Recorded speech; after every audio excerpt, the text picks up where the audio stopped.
Brigade Al-Qassam, sayap militer Hamas, kembali menggila dalam menghadapi pasukan Zionis di jalur Gaza. Bahkan pada tanggal 27 hingga 28 Januari, Brigade Al-Qassam berhasil merontokkan 11 kendaraan perang Zionis. Al-Qassam juga berhasil menyita 7 drone pasukan pertahanan Israel atau IDF. Dilansir dari Tribunnews.com dari Palestine Chronicle, kemenangan itu telah dikonfirmasi langsung oleh Brigade Al-Qassam. Dalam laporan tersebut, Al-Qassam mengungkapkan kemajuan pada tanggal 27 hingga 28 Januari di jalur Gaza.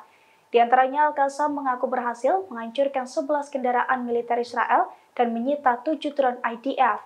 Selain itu, satu unit pesawat pengintai Zionis Skylab juga berhasil disita Al-Qassam. Ada pula 6 pemboman pusat komando lapangan dan pertemuan militer dengan mortir. Sebelum itu, sederet kemenangan lain juga telah diraih oleh Al-Qassam. Al-Qassam mengklaim pasukannya telah menembak 2 tank Zionis Merkava dengan 2 peluru Al-Yasin 105 di lingkungan Al-Alam sebelah barat kota Khan Yunis, selatan jalur Gaza.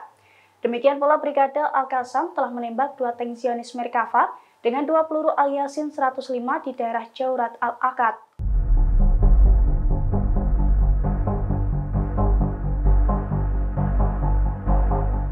Pasukan Hizbullah dari Lebanon mengubah pangkalan militer rezim Zionis di Kiryat Shimona menjadi ladang api. Rudal presisi yang diluncurkan tepat mengenai sasaran dan membuat pangkalan militer tersebut terbakar hebat. Akibat serangan itu, sejumlah tentara pun terkepung. Dilansir dari Pars Today, media Israel melaporkan Hizbullah telah mengonfirmasi serangan tersebut. Pasalnya, serangan Hizbullah itu diluncurkan pada Minggu 28 Januari malam. Media Israel juga mengumumkan bahwa alarm berbunyi di Kiryat Shimona di daerah Al-Jalil yang berbatasan dengan Lebanon. Menurut media tersebut, roket yang ditembakkan dari selatan Lebanon menghantam kawasan militer di utara wilayah pendudukan. Sementara itu, Hizbullah juga mengumumkan bahwa pasukannya menargetkan pangkalan militer Israel Baraka Risa. Hizbullah mengklaim serangan itu sebagai dukungan terhadap warga Palestina di jalur Gaza. Di sisi lain, media Israel berulang kali mengakui bahwa Hizbullah masih memiliki keunggulan di wilayah utara pendudukan dan tentara Israel terjebak di wilayah tersebut.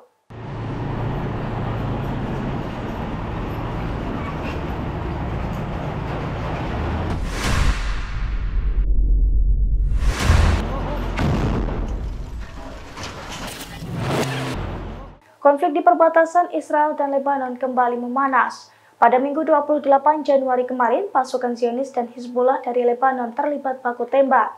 Akibat perang sengit itu, tentara Israel siaga tinggi untuk mengantisipasi perang meluas. Dilansir dari Tribunnews.com, Hizbullah menembakkan 2 rudal anti-tank ke pangkalan militer Israel di Israel Utara pada Minggu 28 Januari kemarin. Serangan Hizbullah itu pun mendorong pasukan Israel untuk membalas dengan tembakan artileri. Tak ada kerusakan ataupun korban jiwa dalam baku tembak tersebut. Namun menurut pejabat senior Israel, baku tembak itu meningkatkan kekhawatiran soal meluasnya konflik regional. Terlebih dalam beberapa waktu belakangan, Hizbullah juga semakin gencar melakukan serangan ganas. Selain itu, saat ini hampir 100.000 warga Israel juga mengungsi. Oleh karena itu, pejabat IDF tersebut mengaku mengerahkan puluhan ribu tentara reguler dan juga 60.000 tentara cadangan ke wilayah utara Israel.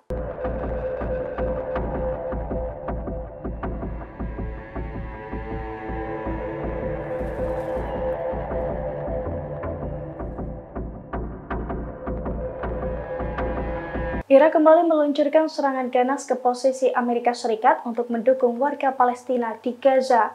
Akibat serangan drone Irak tersebut, pangkalan militer Amerika Serikat hancur lebur. Sejumlah tentara Amerika Serikat juga tewas, sementara sebagian tentara lainnya mengalami kerusakan otak. Dilansir dari Pars Today, hal itu diungkapkan oleh pejabat Kementerian Pertahanan Amerika Serikat, Pentagon. Menurutnya, serangan yang terjadi pada Minggu 28 Januari itu menyebabkan 3 tentara Amerika Serikat tewas dan 30 lainnya luka-luka. Beberapa tentara juga dilaporkan mengalami kerusakan otak akibat serangan pesawat tak berawak milik Irak tersebut, yang mana serangan itu menghantam pangkalan militer Amerika di Yordania yang berada dekat perbatasan Suriah. Pejabat Amerika ini mengungkapkan bahwa beberapa tentara Amerika Serikat yang terluka harus dilarikan ke pusat medis karena cedera otak yang dialaminya. Oleh karena itu, jumlah korban luka dalam insiden ini diperkirakan masih akan meningkat seiring berjalannya waktu. Merespons serangan ini, Gedung Putih juga langsung mengadakan pertemuan darurat bersama Presiden Joe Biden dan para pejabat tinggi Amerika Serikat.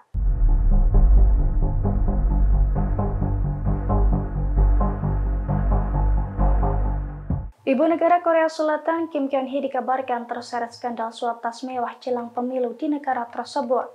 Skandal suap itu bermula dari rekaman kamera tersembunyi yang diambil oleh pendeta Korea Amerika Choi Jae-yong pada tahun 2022 silam. Dilansir dari Tribun Newsmaker pada Senin 29 Januari, skandal suap yang diduga menyeret ibu negara Korea Selatan mencuat jelang pemilu. Pasalnya dugaan suap tersebut dilakukan ketika Choi bertemu dengan istri Presiden Korea Selatan tersebut. Choi mengaku selama pertemuan ia mendengar percakapan telepon Kim yang menyinggung urusan sensitif negara. Oleh karena itu, ia memutuskan merekam pertemuan berikutnya secara diam-diam menggunakan kamera mata-mata yang disembunyikan di dalam jam tangan. Pada pertemuan kedua Choi dengan Kim, ia menghadiahkannya tas mewah senilai 35 juta.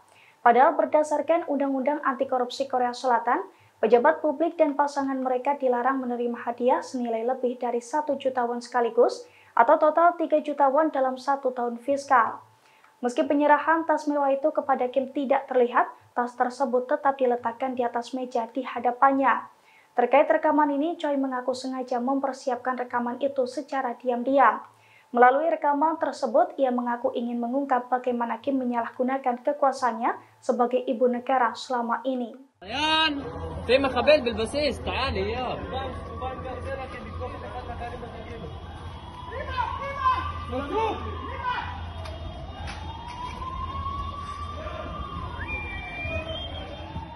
Seorang yang diduga dari pasukan perlawanan Palestina menyusup ke Israel pada Senin 29 Januari. Dalam aksinya itu, pria tersebut menyerang tentara Zionis di dekat pangkalan Angkatan Laut Haifa. Ia menabrak dan memukul habis-habisan tentara Zionis dengan menggunakan kapak. Dilansir dari i24 News, hal itu telah dikonfirmasi oleh pasukan pertahanan Israel atau IDF. Pasalnya, serangan teror itu dilakukan menggunakan mobil. Pria tersebut dilaporkan menabrakkan mobilnya ke tentara Zionis tersebut. Seusai tentara itu tersungkur, pria tersebut langsung keluar dari mobil dan memukuli tentara Zionis menggunakan kapak yang ia bawa. Namun IDF mengklaim pasukannya langsung memberikan bantuan. Setiba di lokasi, tentara Zionis tersebut ditemukan terbaring di samping dinding. Tentara tersebut juga mengalami luka parah di anggota tubuh bagian bawahnya. Oleh karena itu, tentara tersebut langsung dilarikan ke rumah sakit untuk mendapatkan perawatan intensif.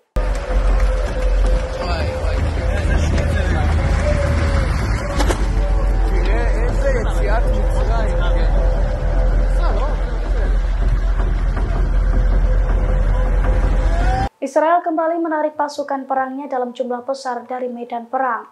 Para tentara dari Brigade Cadangan ke-4 dan ke-55 itu berbondong-bondong meninggalkan Khan Yunis pada Minggu 28 Januari kemarin. Saat meninggalkan medan perang, para tentara tersebut jalan kaki sembari mengibarkan bendera. Video detik-detik Brigade Cadangan ke-4 dan ke-55 meninggalkan Khan Yunis itu beredar di media sosial pada Senin 29 Januari. Dalam video tampak iring-iringan panjang tentara Zionis itu jalan kaki. Namun sebagian lainnya juga tampak menaiki kendaraan lapis baja Israel. Sembari jalan kaki, sejumlah tentara pun tampak mengibarkan bendera negaranya. Dilansir dari West Observer, radio tentara Israel telah mengumumkan penarikan Brigade Cadangan ke-4 dan ke-55 pada Minggu 28 Januari. Israel mengklaim bahwa penarikan tersebut dilakukan seusai para tentara itu menyelesaikan tugasnya. Padahal sebelumnya Zionis sesumbar bahwa pasukannya berupaya melenyapkan Hamas. Namun nyatanya hingga penarikan pasukan perangnya ini, Hamas masih berkuasa di wilayah tersebut.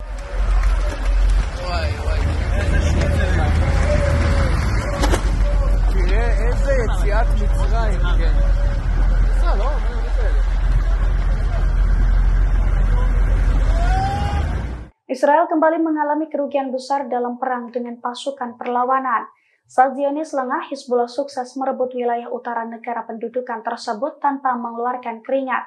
Hizbullah hanya menembakkan beberapa rudal dan drone setiap hari untuk mengusir para pemukim kembali ke rumah mereka di utara Israel. Dilansir dari tribunnews.com pada Senin 29 Januari, hal itu diungkapkan oleh Gershon Hakohen, seorang jenderal di ketentaraan Israel atau IDF. Pasalnya kelompok perlawanan Lebanon, Hizbullah, secara de facto sukses mengambil alih wilayah utara negara pendudukan tersebut. Hakohen menyebut kontrol Hizbullah terhadap wilayah utara Israel berhasil dilakukan melalui usaha sederhana alias tanpa berkeringat. yakni dengan menembakkan rudal dan drone setiap harinya untuk mencegah para pemukim kembali ke rumahnya. Terkait hal ini, pejabat Israel juga mengakui bahwa Hizbullah telah berhasil mengosongkan pemukiman di wilayah utara tanpa kekuatan apapun. Bahkan menurut para pejabat tersebut, Komandan Pasukan Pendudukan Israel atau IDF di wilayah utara telah menerima instruksi untuk mengalah. Para komandan tersebut juga diminta untuk tidak meningkatkan konfrontasi dengan perlawanan Lebanon. Download Tribun X sekarang, menghadirkan lokal menjadi Indonesia.